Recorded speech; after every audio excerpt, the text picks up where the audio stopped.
کسی گھر کے اندر فوتگی ہو جاتی ہے، کسی آدمی کا کوئی عزیز، کوئی رشتہ دار، والدین میں سے کوئی فوت ہو جاتا ہے تو اس وقت ہم لوگ تعزیت کرنے جاتے ہیں۔ تعزیت آپ کو ایک نکتہ سمجھا دیتا ہوں، شاید استفادہ ہو، اور یہ اگر آپ اس استفادے کو حاصل کر لیں تو اس ویڈیو کو آپ نے لازمی شیئر کرنا ہے اور دوسرے لوگوں تاکہ وہ بھی استفادہ حاصل کریں۔ اللہ کے رسول صلی اللہ علیہ وسلم نے فرمایا کہ ایک آدمی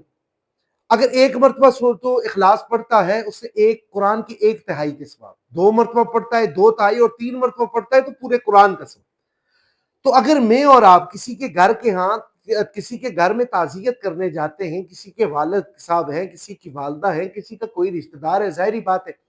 ہم ایک دوسرے کے گھروں کے اندر تو جاتے ہیں، تو کم سے کم ہم 3 مرتبہ سورۃ اخلاص پڑھیں۔ سورۃ اخلاص پڑھنے کے بعد پھر تعزیت کے لیے جائیں، اور اتنا کام تو ہم کر سکتے ہیں کہ جس کی تعزیت کے لیے جایا جائے اس کے لیے یہ تحفہ لے کر جایا جائے، تاکہ ہم اس کی روح کو یہ اصال ثواب کر سکیں۔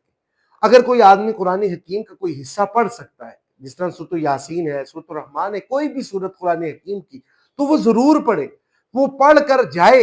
اور اس بندے کے پاس جا کر بیٹھے کہ میں جس تعزیت کے لیے آیا ہوں، میرے پاس جو الفاظ ہیں وہ قرآن حکیم کے یہ الفاظ ہیں، میں نے آپ کی والد، آپ کی والدہ یا کوئی بھی جو بھی رشتہ دار ہے، میں نے اس کی اصال ثواب کے لیے یہ الفاظ پڑھے ہیں، تو لہٰذا میں تعزیت بھی کرتا ہوں اور ساتھ اللہ کے حضور دعا بھی کرتا ہوں کہ اللہ اس قرآن حکیم کا ثواب ان تک پہنچا دے۔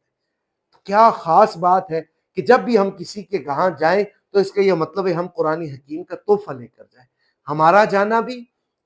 اس کا بھول گیا نا، ماں سے دس نہ کیوں نہ چھوٹ ہمارا جانا بھی فائدہ مند ثابت ہو، اور ہمارا جو کلام جو ہم نے پڑھا ہے وہ مردے کے اصال ثواب کے لیے بھی کافی ہو۔ اللہ کریم ہمیں اس پر عمل کرنے کی توفیق عطا فرمائے۔